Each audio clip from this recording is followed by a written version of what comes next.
Hello, everybody. It is time to get into finding some grace and walking in love.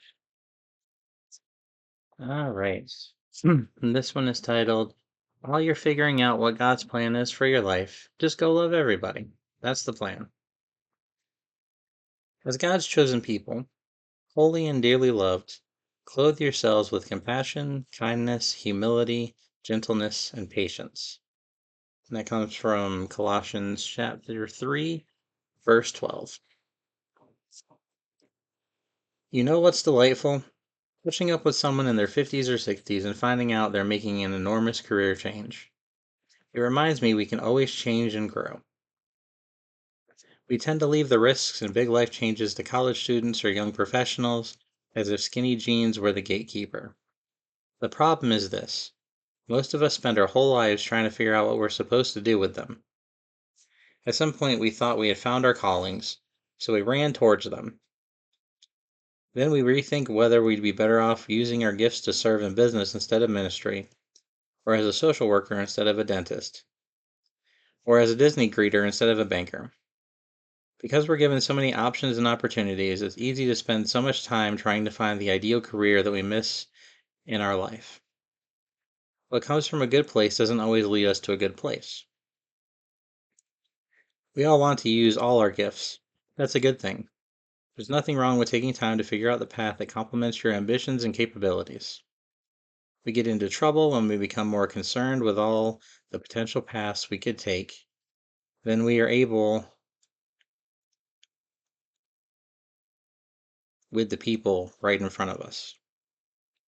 Don't get wrapped around the axle thinking that God's will for your life, thinking about God's will for your life. God already showed us what it is. He wants us to love Him and love one another. It's that simple and that hard. He doesn't seem to have a strong opinion about the context in which we do it. He just wants us to give our love away freely. While you're trying to choose which road to take when you get to a fork, be sure to keep your focus on the things you can be certain of. God wants us to love others the way He loved us. That kind of love will free you up to choose any path with a confidence you may have been lacking.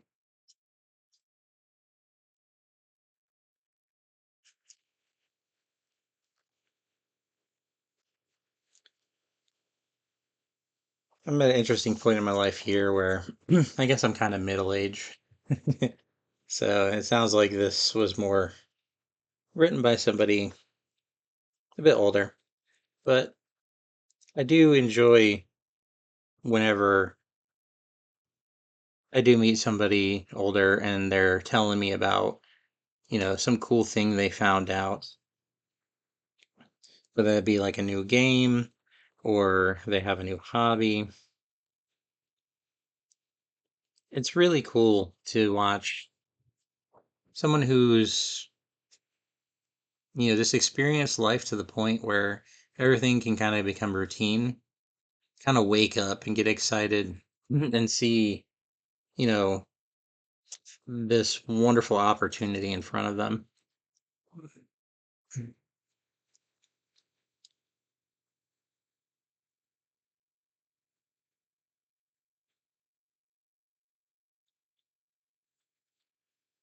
It is interesting to see doubt kind of creep in where love should take root. I've suffered a lot from feeling like, maybe this isn't quite the right direction I should be going in. I've succeeded in this or I've been only minorly okay in this. But what if I applied it to this? And of course, there's the ideals of it.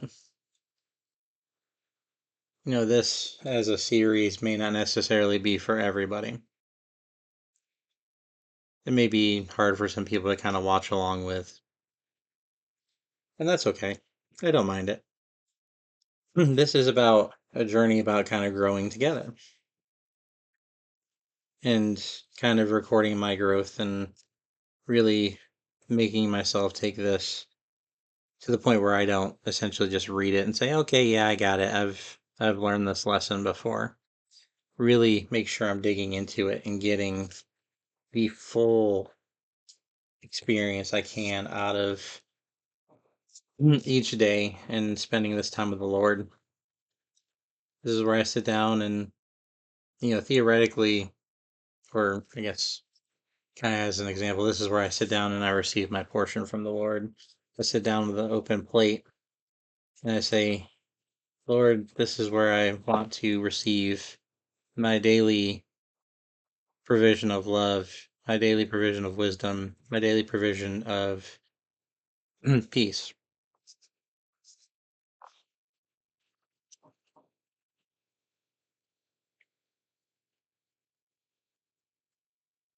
That is a wonderful thing for me. It slows me down. It has me do that. And, you know, it says in here, what comes from a good place doesn't always lead us to a good place. There was times where I focused on devotionals before where I would just kind of, like I said, I know the lesson, skip through, like, okay, cool, yeah, love. That's what I need to do. I need to go out and love today. I need to go show grace today. That's pretty much it. In reality, that doesn't need to be the thing I need to do. I need to sit down and really enjoy. I don't want this transaction with me and the Lord to be just a cafeteria. I don't want God's plan for me to be put on a plate and me just run off with it and that's it. I want to sit down and enjoy it. I want to sit down and break it down and really feed into my soul and spend that time connecting with the Lord.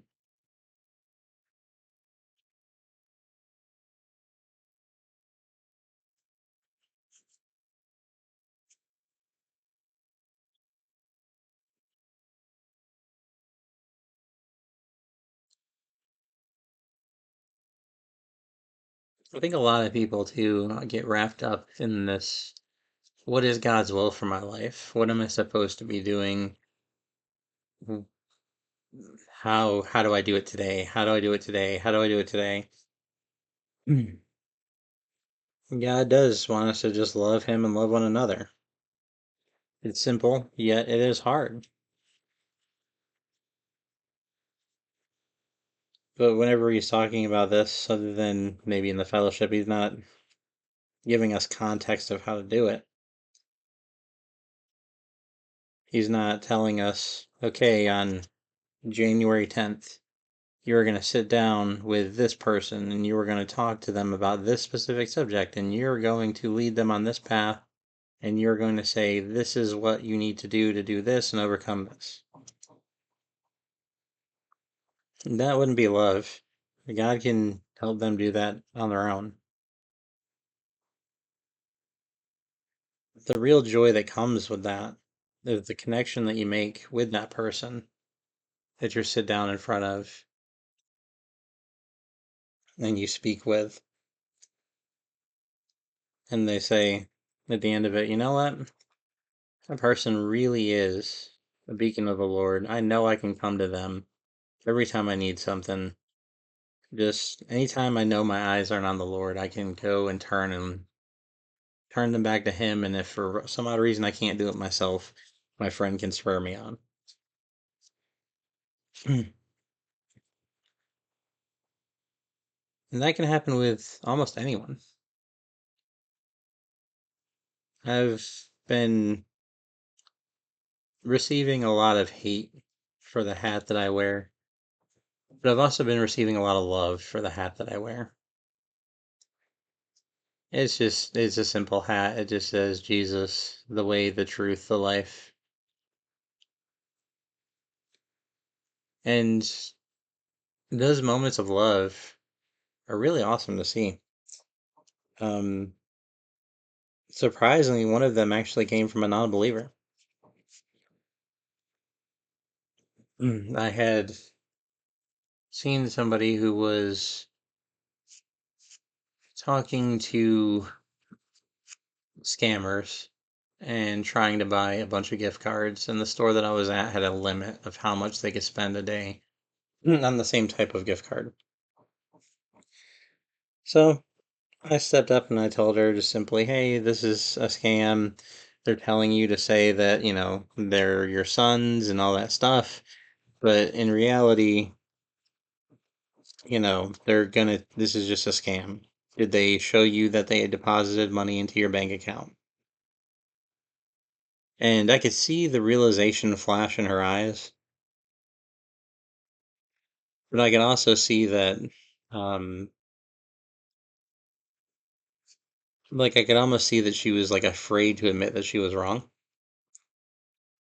So instead, she decided to lash out at me, you know, say that I needed to mind my own business. I actually tried to call the police on me, but the police just told her that she was getting scammed too. Um, but of course, I had my hat on at the time, and whenever I went back to my place in line, because there's only so much you can do to help somebody, right? I'm not going to sit here and embarrass her and continue on. You know, hopefully it registered true to her, and hopefully she's okay and nothing happened with her money. But, I stepped out and I tried to show love to somebody who, didn't accept it. That's okay. And at the end of it, when she tried to fight with me more, I just said, ma'am, I tried to help you. It's okay. I'll pray and hope that none of your money gets compromised. You have a blessed day. And the person behind me in line kind of turned over to me and was like, "Man, you put yourself in the fire for that." And I was like, "Nah, I've been in a lot worse fire. I'm not too worried about that." But you just see something and you try to help the situation. And he pointed up at my hat. He said, "I want you to know before I ask this that I don't believe God is real. I think Christianity is pretty dumb, but I have to know, like, what did you gain from that?" And I said, "I didn't gain anything, and that's not my goal, is not to gain anything. If she were to thank me or, want to know my name or something, I would politely decline. Um, but it's not the fact that you gain anything from it, it's just you help protect somebody." And he's like, "I don't understand why somebody would kind of step into an uncomfortable situation." Because, I shortened the story, but at the end of the day, she was pushing a lot harder than that, and she was trying to really come at me, say that I was wrong, um, say that I was being verbally abusive, and a couple other things that was just laughable at the time. There was 30 witnesses around that were pretty much thanking me afterwards and, just kind of shrugging off, hey, you can't help everybody. Hmm. But once again, he asked me, why I did it then. And I said, well, you know, I wouldn't want anything bad to happen to anybody. I wouldn't want it to happen to me. So if she's a little bit mean to me in public, so what? Like it doesn't affect me any. He was like, I don't understand kind of that thinking. And I was like, well, I know you said you don't believe in God. Why is that? Why do you feel like it's the reason you can't understand that is just because of like an interaction you had before? Hmm. And he said, yeah, actually, um, there was a church that I used to go to, and people would come up regularly and ask for help. And if you weren't part of the clique, he would call it, of the organization of the church, you were not allowed to have any of the benefits. Like, let's say you needed some help with food that month, you weren't allowed to have it. But if you were part of the clique, you got any kind of food that you could want. And he thought that was wrong. And he tied that experience to the church always seeking some sort of benefit. And unfortunately, upon asking a few more questions, he's seen stuff like that in multiple churches. And we all know with church hurt, it kind of stacks up. As you see more things, you become more, um, what's the word I'm looking for, a little bit more raw to the situation happening, and you're a little bit more vigilant about noticing the trends with it. And after three, he just decided, like, this isn't for me and walked away from his religion. And I was like, well, the only thing I can really tell you, because, at this point, we're kind of, I think I'm actually like ringing in the things I was getting at this point as we were continuing the conversation. So the only thing I can really tell you is this, and I hope this brings peace to you. I believe that even though you say you don't believe, I think you have a stronger connection with God and what He wants than those people. And I believe that you, even though you don't realize it, are a stronger Christian than those people.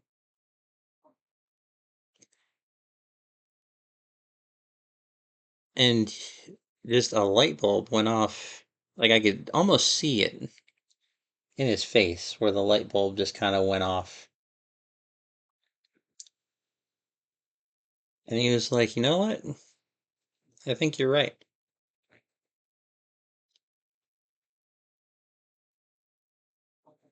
I've invited him to one of my discussion groups, and he's come to one of them. I'm working on getting him to see if he can go a little bit more.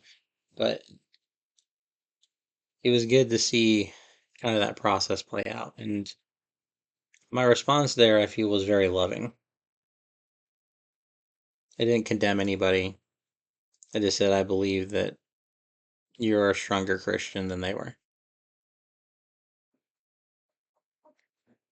But before I ramble on too much, let's go with the final question of this, which is what do you need to do to refocus on the simple things today? For myself, I think that's simple. I mean, it isn't the question after all. Taking yesterday's lesson of taking step one step at a time. Just begin to move your foot forward. Don't look at the marathon. I think to refocus, I need to clear my head out of all that stuff, all the ideas that I have of this step to this step to this step. And I really just need to go out there with love.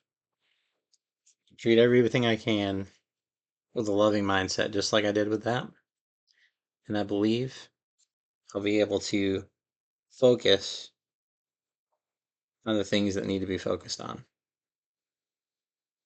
What are you guys planning on doing? What do you need to refocus on? Let me know. Have a wonderful rest of your day.